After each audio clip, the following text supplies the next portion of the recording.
حدیث میں آتا ہے کہ بندے کی دعا اس وقت تک قبول ہوتی رہتی ہے جب تک وہ کسی گناہ یا قطع رحمی کی دعا نہ کرے اور دعا میں جلد بازی نہ کرے۔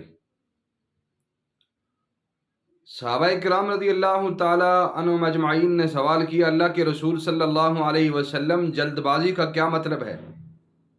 تو اللہ کے رسول نے فرمایا کہ وہ دعا مانگے اور تھوڑا عرصہ مانگ کر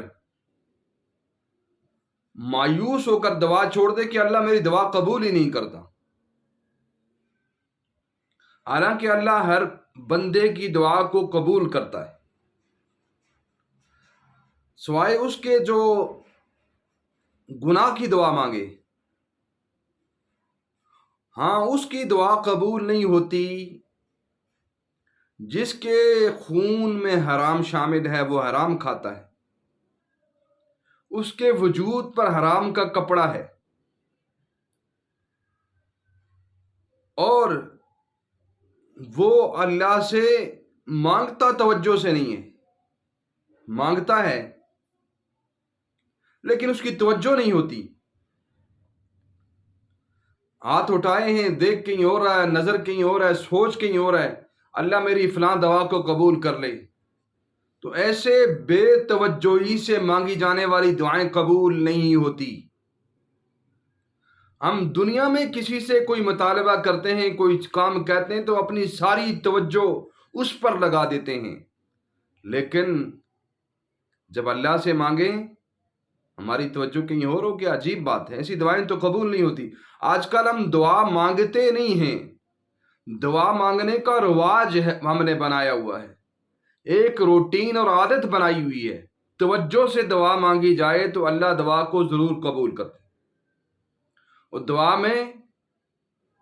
سب سے پہلے بندہ اللہ کی تعریف کرے،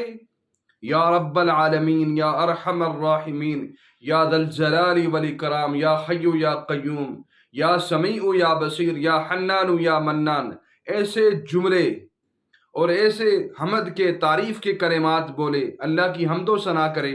اور اس کے بعد نبی اکرم صلی اللہ علیہ وسلم پر درود پڑھے، اور اس کے بعد اپنے مقصد کی دعا توجہ کے ساتھ مانگے، اس یقین سے مانگے کہ اللہ میری دعا کو سننے والے۔ بعض اوقات اللہ بندے کو آزماتے ہیں، بعض اوقات وہ دعا اس کے لیے فائدہ مند اس لیے نہیں ہوتی کہ شاید وہ اللہ سے کوئی دنیا مانگ رہا ہے، کوئی مال و دولت مانگ رہا ہے، کوئی فراوانی رزق مانگ رہا ہے، تو اس فراوانی کی وجہ سے وہ دین سے دور ہو سکتا ہے۔ یہ فطرت ہے، یہ مال کا فتنہ جو ہے، اس سے بندہ اللہ سے دور ہو جاتا ہے۔ اور بعض اوقات بندہ دعا مانگتا ہے، کوئی مصیبت اس پر آ رہی ہوتی ہے، اس دعا کے بدلے میں اللہ اس مصیبت کو ٹال دیتے ہیں۔ اور اگر قیامت کے دن جب بندہ دیکھے گا میرے اتنے زیادہ اعمال ہیں، اتنے زیادہ، کہے گا کہاں سے آ گئے؟ جب اسے پتہ چلے گا دنیا کے اندر وہ دعائیں مانگتا تھا، اس کی دعا قبول نہیں ہوتی تھی، اس وجہ سے آج اتنا اعزاز ہے، اتنا اکرام ہے، اتنا پروٹوکول ہے، تو وہ کہے گا کاش میری دنیا کے اندر کوئی دعا بھی قبول نہ ہوتی، مجھے یہاں اس کے فائدے ملتے۔ یہ بات بڑی عجیب ہے کہ ہم دعا مانگتے ہیں، ایک دفعہ مانگی، دوسری دفعہ، تیسری دفعہ، پھر چھوڑ دیتے ہیں، مایوس ہو جاتے ہیں کہ اللہ میری دعا قبول نہیں کرتا۔ دعا مانگیں قبولیت کے یقین کے ساتھ۔ اللہ ہمارا رب ہے، جس نے ہمیں پیدا کیا ہے، وہ ہمیں رزق دیتا ہے، وہ ہماری زندگی اور موت کا مالک ہے، وہ ہماری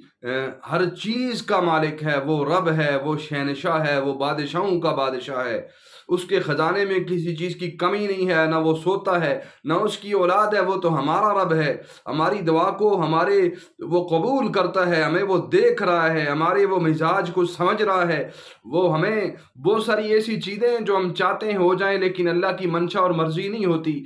اس لیے وہ کام نہیں ہوتے۔ تو ہمیں دعا مانگنی چاہیے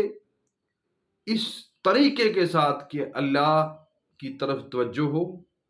اور دعا اگر فوراً قبول نہیں ہوتی مایوس نہیں ہونا چاہیے، خطا نامی نہیں مانگنی چاہیے، گناہ کی دعا نہیں مانگنی چاہیے اللہ مجھے ٹی وی دے دے، اللہ مجھے فلاں چیز دے دے. تو ایسی دعائیں بھی اللہ قبول نہیں کرتے. اللہ کی بغاوت والی دعائیں، اللہ کی نافرمانی والی دعائیں قبول نہیں ہوتی ہیں.